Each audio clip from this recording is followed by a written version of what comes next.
Welcome back. This is Larry Benko again, and I thought I'd do a follow-up video to the previous one about some of the mechanics of how toroidal cores work and include some topics that I did not include in the previous video. These topics include things like picking the proper core size and material for a particular application. Do larger cores handle more power than smaller cores? How much heating is acceptable? Do larger cores have more inductance than smaller cores? Why do identical cores have different inductances when you're seemingly wound the same? What's the difference between cores and beads? And whether or not you can make your own cores.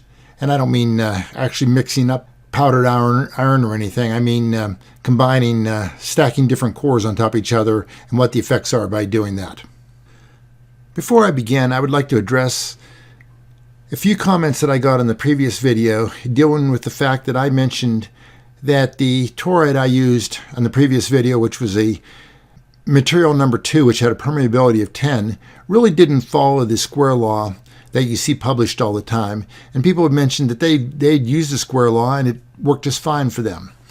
What I believe the difference between what they've seen and what I said is as follows. I can come up with, and shown here in these 4 columns, is a number of turns from 1 to 40. And this is a linear increase in inductance, say, versus per turn. And let's just say these are microhenries. It doesn't matter what they are. This is to the 1.5 power, and this is to the square. This is squared. So to square this, what we see is going from, say, 15 turns to 30 turns, which is twice the turns. We see 4 times the inductance. I can scale any of those anywhere I want because the formula is A sub L times N squared, where N is the turn squared. So I just pick A sub L, which is this value up here, to be whatever value I want. And clearly this value here is abnormally low, but they don't expect anybody to ever wind an inductor with 1 turn on it. They expect you to wind it over some reasonable range, and in that reasonable range, the difference between this, the square law, and the 1.5 power is not that great. And that I show that here in this graph, centered around 30 turns. You can see it here too. Ignore the blue curve. The blue curve is the linear one. So you don't get, the errors aren't that great. If they aren't that great, you don't really notice it. And I'm going to continue to do the same thing here as I go through some of the mathematics of how this all works, for the very simple reason that it makes it easier to do.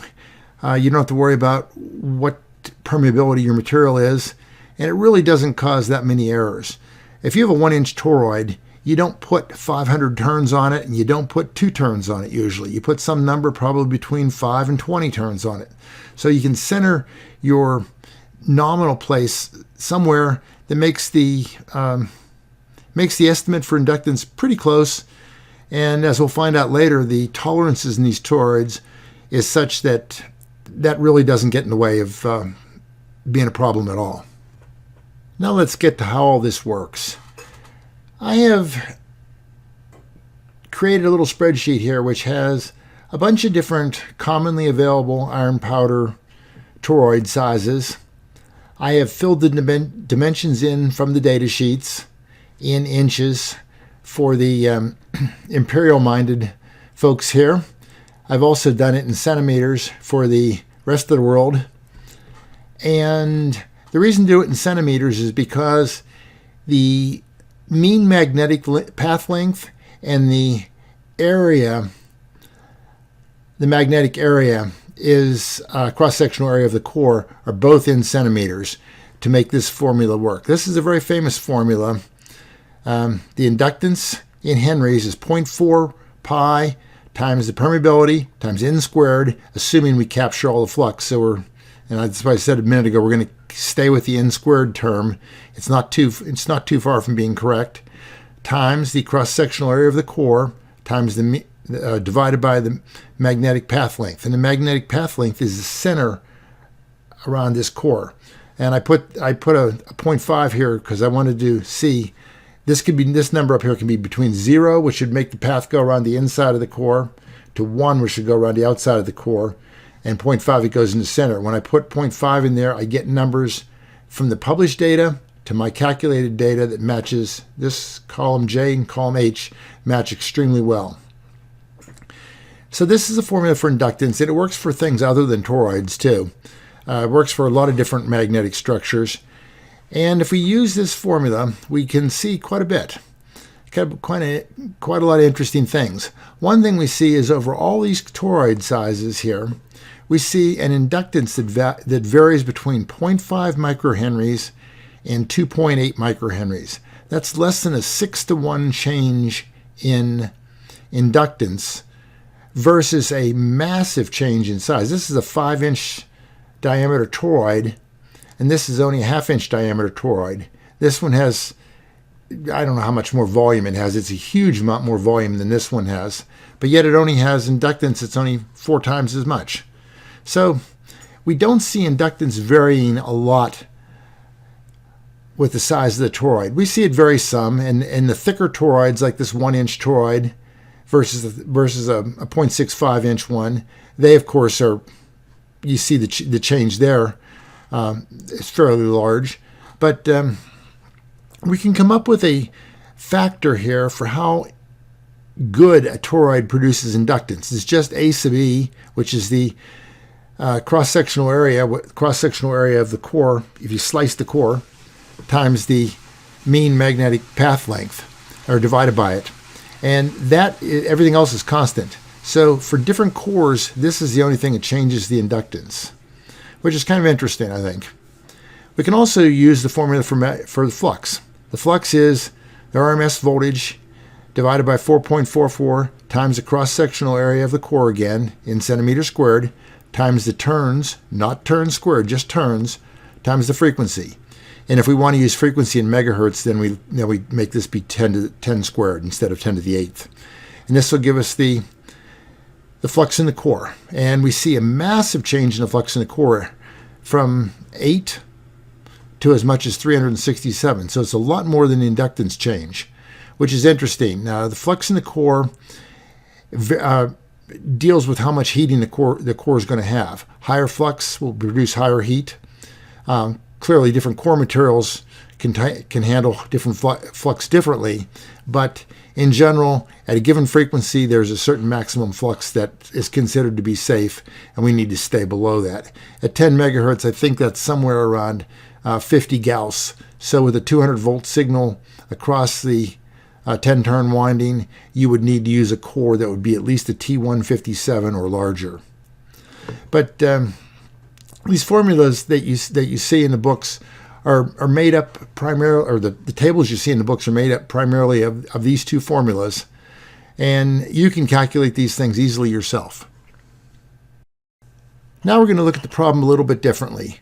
We're going to design a 10 microhenry coil that's intended to operate at 2 megahertz with 400 volts across it, 400 volts RMS across it, and that will produce a current of 400 divided by the impedance of the core, and I'm assuming it's all inductive here. So it's 400 divided by 2 pi times the frequency times 10 microhenries, and it's 3.18 amps. And at 2 megahertz, I'm going to assume that I'm allowed to have a maximum flux of 100 Gauss. So I start off here with a T130-2 core, and I run the calculations, and I see I have a flux that's too high. So the next thing I do is I say, what if I stack 2 T130 cores together? I stack one on top of the other one, so now instead of my height being 0.437 inches, it's 0.874. What does this do? Well, this doubles the cross-sectional area of the core, but it keeps the magnetic path length the same as it was before. So we should see a doubling in inductance, and we do.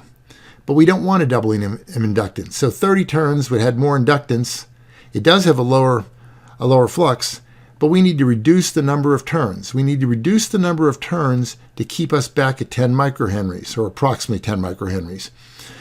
And so I reduced the turns to 22, which then let the flux go back up again. So this gives us a flux of 139. And 139 Gauss is still too much. So what if we put stacked a third core? Well, we get the calculation, we still see that we're at 113 Gauss by doing 3 cores. We do 4 cores, we see we're at 102. We'll see, we could say 102 is close enough to 100 that would probably work.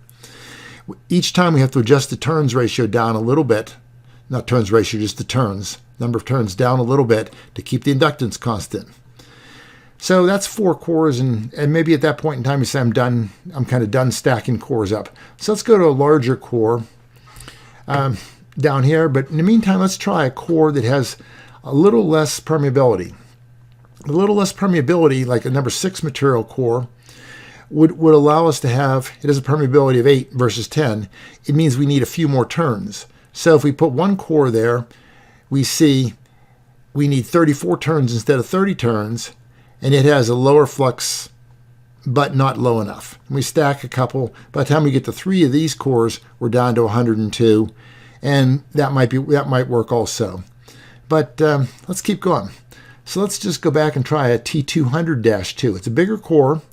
It's 2 inches in diameter instead of 1.3, and it takes 28 turns to give us 10.1 microhenries, and that gives us a flux of 121 Gauss. 2 of those stacked with the turns adjusted downward to 20 to still give us 10 microhenries will give us 84.6 Gauss. So this is an acceptable solution. In the meantime, though, we could go to a smaller core which has a lower permeability yet. A 17 material has got a permeability of 4. So here we need 43 turns to get 10 microhenries, which has the flux of 92. So we don't even need to stack, go to a larger core. We could go to a T184, which even has even lower flux level in the core. But this one is good enough. This is a single core. It's smaller than this one, but we needed more turns. Now, what's the downside of more turns? Well, the downside of more turns is that if we had a frequency that was high enough, we might be getting up to where we start to see the resonant frequency of the inductor. But at 2 megahertz, 43 turns is going to be way below the resonant frequency for that particular inductor. So I would think that this is a pretty good solution. And often you want to go to a lower permeability material so you can put more turns on, because more turns is your friend when it comes to flux. More turns means N is increasing. N is increasing means the flux drops. And this is just part of what you have to do in a design. But the sizing of the cores is not that hard to do, but you need to remain kind of vigilant as to what's actually going on. Because sometimes just stacking more cores doesn't really give you the improvement you were hoping for, because it forces the number of turns to drop.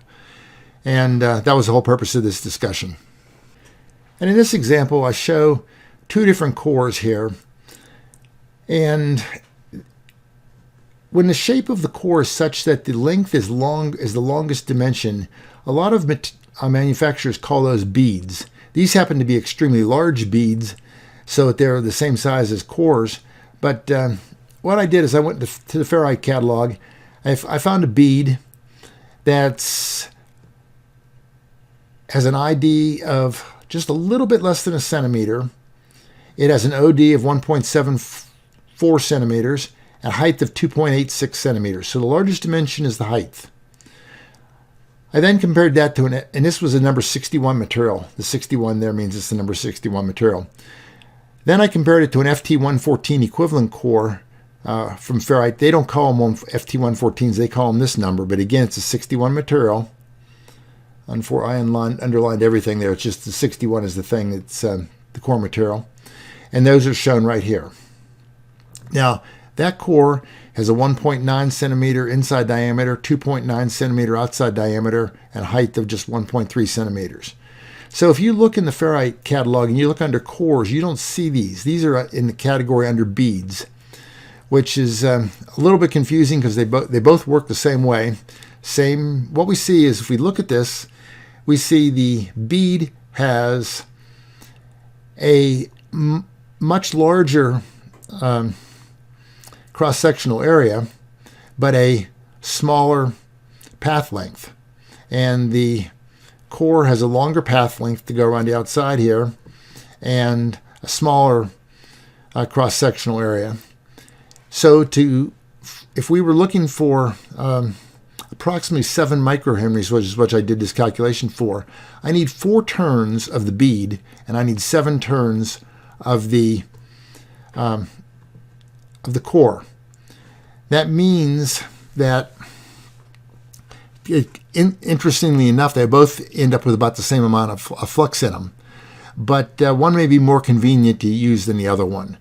The bead will tolerate fewer turns since it has a smaller aperture here to put turns through, but I get more inductance per turn. And again, it's another thing to consider using. Powdered iron materials typically don't come in the bead format, but almost all the ferrite materials do. And of course, if you wanted to, you could turn this into a bead format by stacking several of these on top of each other. But the aperture then would be a much larger, and you'd have a much different core. I sized these two simply because they both weighed almost exactly the same weight, and I was trying to see if one was more effective than the other. And when you take the number of turns and you scale that such that the inductances are about equal, these two particular beads that weighed the same amount had just about the exact same amount of flux in them. I just thought that was interesting, and you might find it interesting also. Now let's look at some specifications of cores. In this case, from Micrometals, who makes powdered iron cores. If we were looking for a design that had very, very stable inductance versus temperature characteristics for a part, we'd look at materials 6 and 7 here, which have considerably low temperature coefficients. This column is temperature coefficient of permeability per degree C. And permeability is directly related to inductance. So we would clearly look at these material types first. Moving on, if we were using the inductor in a higher flux environment, we see that the permeability changes with flux level. This is incredibly bad if you're trying to build something that's very, very linear. So if we see a flux of 100 Gauss, these materials, 2, 4, 6, 7, 10, and 17, look like they have a variation of maybe 0.5%. I don't know if 0.5% would bother your design or not, but clearly if you run the parts up at the higher flux levels, you'll see much higher change in permeability, and these materials should be avoided probably for design for something that's supposed to be very, very linear. Again, these are just things to consider, and it's kind of amazing that these parts, for as well as they work, they also have a lot of little things that you have to consider. Again, from the same people, the permeability is plus or minus 8% for some of their parts and plus or minus 12% for other parts.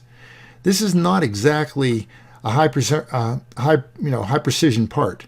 That's why a lot of times when you wind inductors and you wind another one, the next core that you have may have come from a different batch, depending on how you've got it, where you obtain these things. Even if you buy them on the same tray, they go to distributors who can repackage them and stuff. So that's a pretty big tolerance.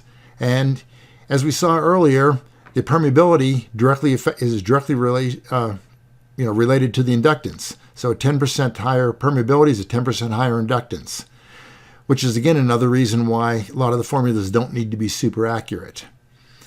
And they talk about the magnetic values being plus 20% and minus 10%. Plus or minus 15% for the loss characteristics. Those are some pretty big numbers.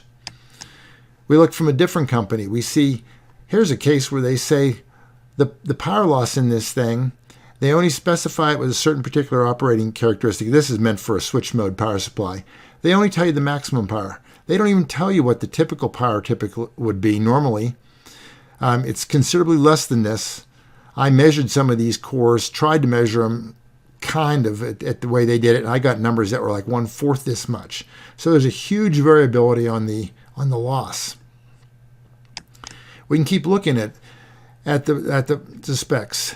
Here's the same company, Magnetics, which has 4 different powdered iron material cores, and they're made with completely different materials. Every single vendor has their own private recipe for what's in these things.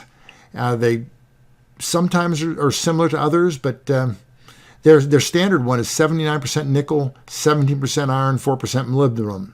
They call that a powdered iron core. So, read into that whatever you want to. Another thing is that the temperature rise is typically referred to with a formula that looks like this.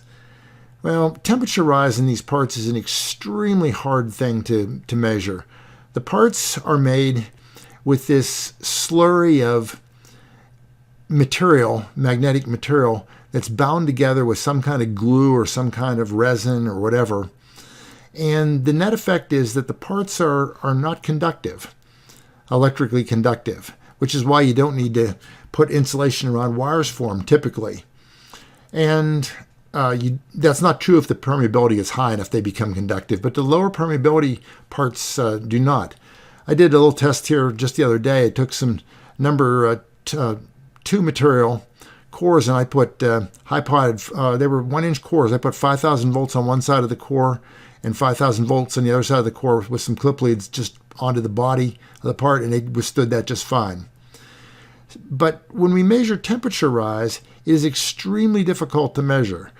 And when you measure it, it's hard to know whether you're measuring the temperature rise of the wire or whether you're measuring the temperature rise of the core. The core inside is probably hotter than the surface temperature, and the surface temperature can be increased by the wire. So it's really hard. So I generally try to run these things at pretty low temperatures.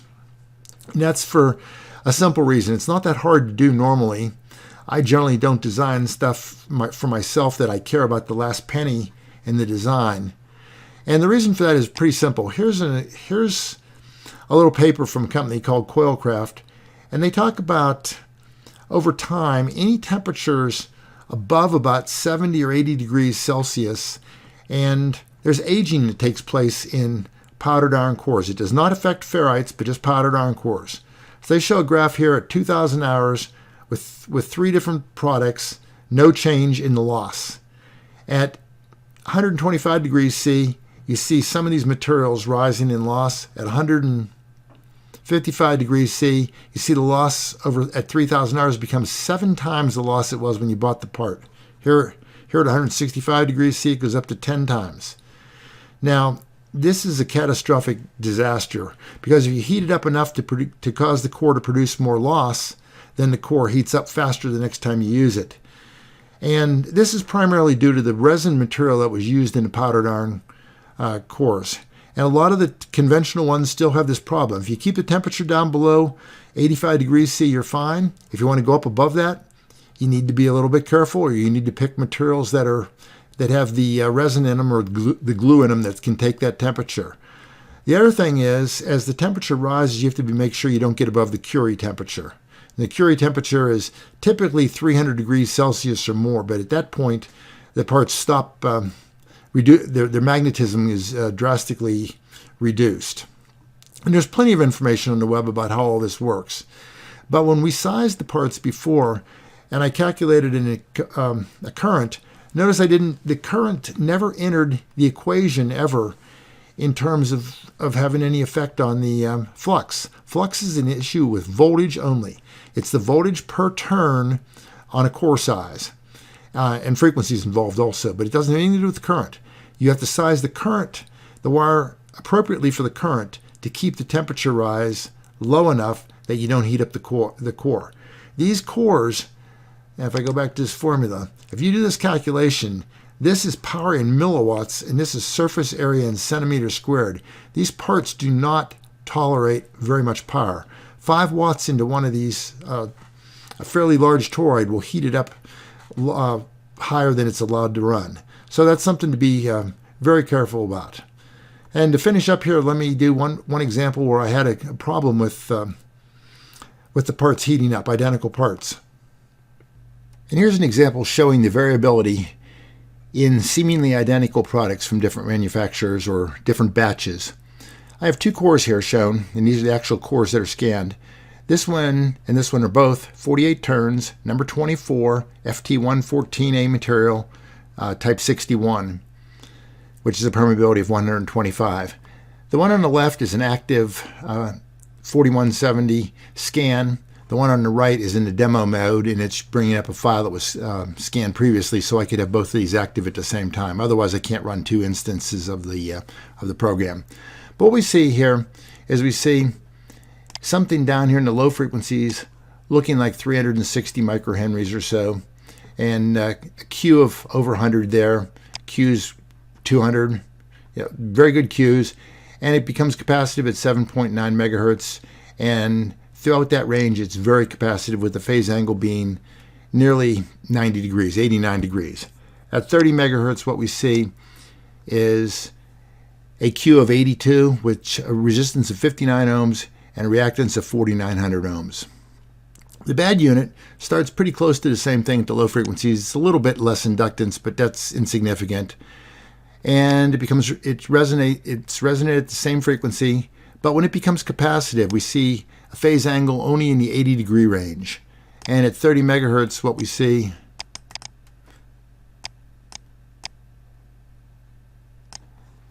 is at 30 megahertz, a resistance of 674 ohms versus 59. The reactance is 4,200 ohms versus 4,900, Q of 6. So this part was giving us problems. And if I bring up a SimSmith circuit, I can show that very well. I took the data from the 4170. The good data was loaded right here. The bad data was loaded at this block. And what I had was a 2,000 watt amplifier running over the HF range with a 150 ohm load so that I would get the maximum voltage across the inductors. The inductors were used in parallel with the load impedance, and they were used to sequence some relays to know when relays were closed so there wasn't any problem applying power before the relays were closed. So I used the highest impedance possible, which would give the highest voltage here, and I plotted the power, or I didn't plot, SimSmith plotted the power that was in each of the two inductors. And the good inductor is shown here with power in the 1 watt range or slightly below over the whole HF range. Here's the bad inductor. It starts off at about 2 watts, rises to 11 watts. And these parts were failing occasionally due to heat when the impedance was high. Now, when the impedance was 50 ohms in both circuits, we can see that the good inductor was even lower power than before, but the bad inductor was only 3.5 watts. The tests were done at with these kind of loads in the factory, and when the product was shipped with 100 and somebody ran into a case where they had high impedance, the parts were failing catastrophically. So, anyways, this is an example of where the manufacturer claimed in this case that his product was good. He even took the products that we said were bad, he took them back, he remeasured them, said they were good. The measurement process took place at some low frequency. I don't remember what it was. It was either 10 or 100 kilohertz on their machine, and they showed that they were good parts. However, in our application, they were not. So this is the kind of stuff you run into. Ferrite cores, powdered iron cores, they're all proprietary formulations. They kind of, they're trade secrets to say the least. I guess you could take them apart and kind of analyze them, but they don't publish what they are. They publish specs, but the specs are sometimes not good enough for what you need. Anyways, this was just another example of the kind of stuff you run into occasionally.